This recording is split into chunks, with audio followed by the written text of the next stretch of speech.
আমি নারীদের পক্ষে বলতেছি যে বোন, তোমার কষ্ট আমি অনুধাবন করতেছি, আমি তোমার কষ্ট অনুধাবন করি যে তুমি কোন দুঃখে তুমি 12,000 টাকার জন্য রাস্তায় নেমে তুমি আন্দোলন করো। কারণ তোমার ঘরে থাকা স্বামীটা এতটাই অযোগ্য,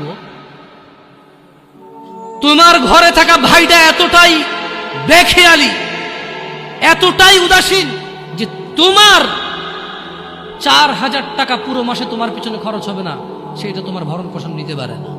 সে 8 ঘন্টার জায়গায় 10 ঘন্টা কাজ করতে রাজি নাই, সে দিনে 7 দিন কাজ করতে রাজি নাই। তার বন্ধু বান্ধব লাগবে, তার আড্ডা লাগবে, তার সিগারেট লাগবে, তার মদ লাগবে, তার জুয়া লাগবে, তার ছক্কা লাগবে, তার ক্রিকেট লাগবে, তার ফুটবল লাগবে।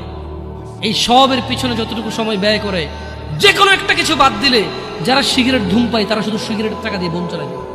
এমন বহু যুবক, এমন বহু পুরুষ আছে যারা সিগারেট খায় মাসে 3,000 4,000 টাকার, তাদের বোনরা গার্মেন্টসে কাজ করে।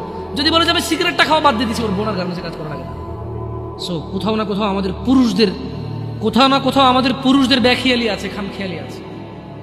আমাদের উদাসীনতা এবং আমাদের দায়িত্বহীনতাই মূল আমাদের দায়িত্বহীনতা হচ্ছে মূল কাজ। আমার মেয়ে, আমার বোন, আমার স্ত্রী, আমার মা, ওরা বের হয়, আমার অজান্তে বের হয় না, আমি ওদেরকে বাধ্য করেছি, দোষটা আমাদের উপরে আসবে।